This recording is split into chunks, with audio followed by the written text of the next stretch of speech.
the pollinators, right? Hello, my dear gardeners. I am in the fall garden, and you can clearly see by the angle of the sun rays that we are in the fall. And pollinators are busy collecting honey before the cold weather sets in. Let me tell you, my back porch is a pollinator magnet. I just watch all the honeybees, and there are plenty of them around. And it's a pleasure to be outside this time of the year. Today we are answering some of your rose questions. There were quite a few of them recently. So this video is dedicated to rose rosette disease and neem oil, the best time of planting, and some other good questions. Let's begin.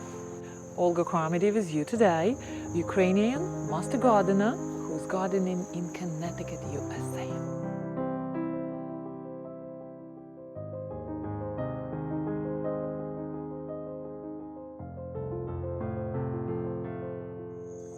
All right, the first question would be, what month is the best for transplanting roses? From Hey Jude.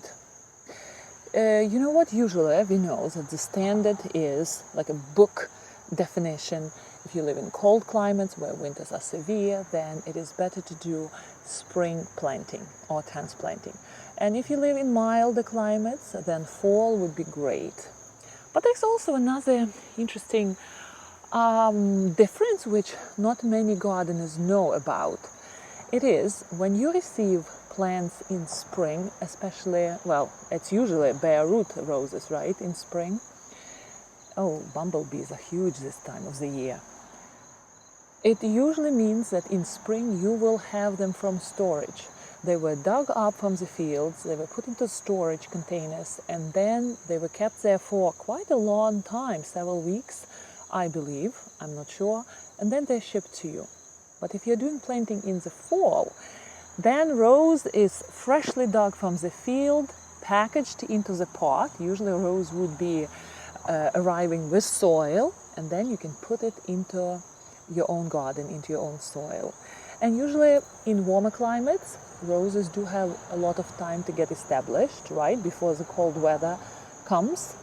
But if you are living in very cold climates where winter comes very quickly, roses wouldn't have that time. So let's say I live in zone 7A. To plant now, September, October would be a great time. There would be plenty of time for roses to live well, but if to get established well before the winter.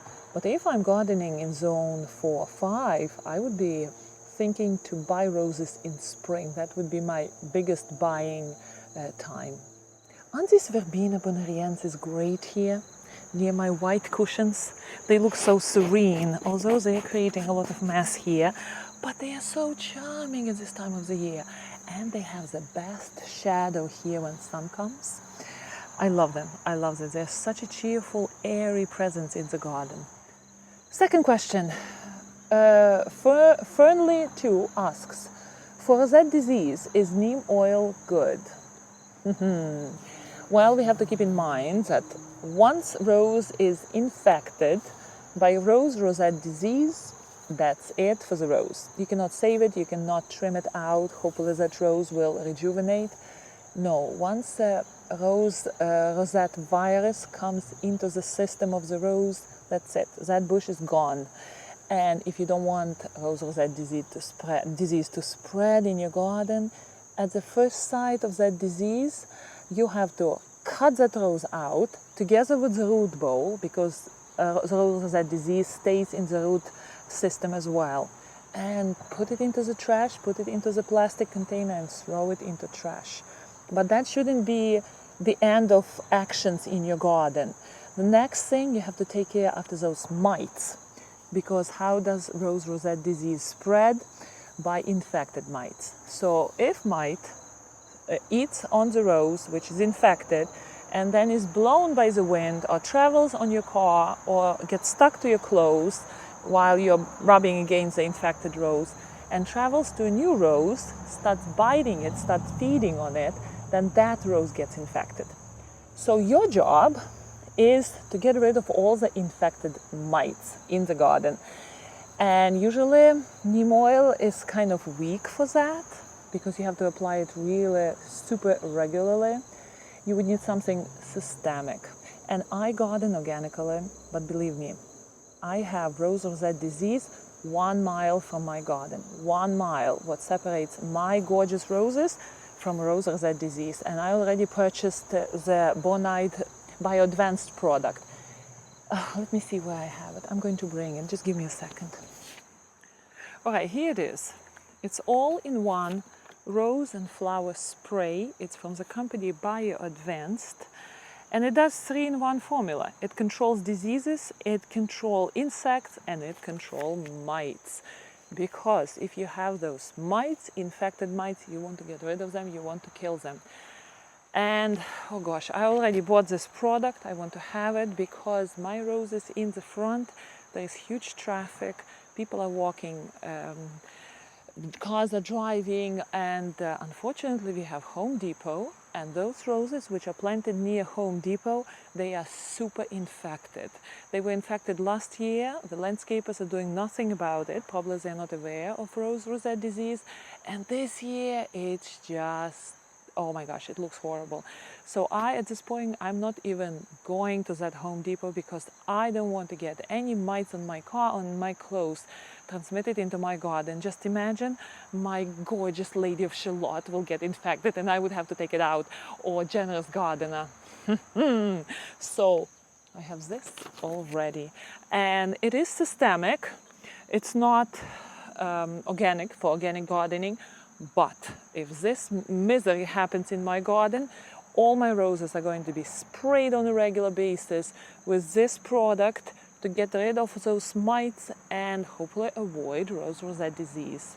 Well, coming back to this question though, if neem oil is good, neem oil is not systemic, so it will take care. Okay, let's say you spray neem oil, it takes care after that population of mites, and that's it. And then the new mite joined the crowd and neem oil is not there to kill the mite. But the systemic spray gets into the system of the rose and basically makes the rose poisonous to anything which eats it. That's why roses which are sprayed on a regular basis makes plants poisonous. That's what the systemic stuff does. That's why I don't want to use it. But, you know, the disease management is that you do it step by step, beginning from the lightest, the least invasive way to treat diseases to the, you know, the more serious one. And this probably bio-advanced product would be the most serious one in my garden, which I will use, you know. Question number 3. Lucard08 asks me, what happened to your New Dawn roses? Well, they are happily growing on my arch. Let me show you. Here it is at the back, behind the table and chairs. By the way, we usually when we have a garden party, we move table and chairs and benches to the middle of the lawn. And we have the most wonderful time with candles and lanterns. And my garden looks like, no, not looks like, but serves as a beautiful backdrop for a very elegant evening dinners here on the white tablecloths. But let's look at my New Dawn. You know what? New Dawn got infected by black spot in the middle of the season pretty severely. But then, you know what? It's keeping those leaves and they're collecting sun rays. They look a little bit messy here, but they are producing long stems. Look at this long stem. I'm going to train it and let it be happy along my arch. So we have 2 of them here and there.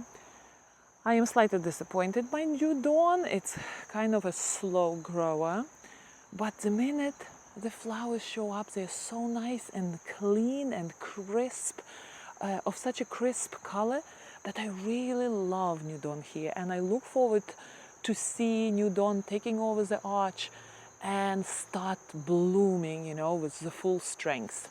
Well, let's see how that is going to happen. But for now, New Dawn is somewhat smallish here. Oh, just look at my Olivia Austin. She is going to the sky, isn't she? she's my height. Unbelievable. I don't know where she will be next year. Well, I will be trimming, of course, but let's see. All right, one more thing I forgot to tell you about rose rosette disease. The best practice, and it's for so many things in the garden, is to use horticultural oil, the dormant application, in the middle of the winter. And I think I did a video on it. If it's not there, the video wouldn't show up, but I think the video is right here. How to apply dormant horticultural oil. So what does horticultural oil does? Usually mites over winter in the debris or flowers on the rose or near the rose. So when you apply that horticultural oil in the middle of the winter during dormant time, all the mites are killed, and that generation doesn't overwinter and starts growing and breeding next year. So that's another thing to keep in mind. And the last message is from Simple Southern Garden. It's not a question, it's just a lovely message. So glad I found your channel. Let's be flower friends. I like that, flower friends, sounds so cute. Thank you, Simple Southern Garden. Let's be flower friends. All right, my dear gardeners, have a lovely day, and we will see you in our next video. And probably it would be just an unofficial fall tour of the garden, because garden is full of seasoned color now. The burgundies, the deep oranges are coming to the show, and of course my beautiful coreopteris with gorgeous lavender blooms is the star of September. All right, have a good day, and I will see you in my next video.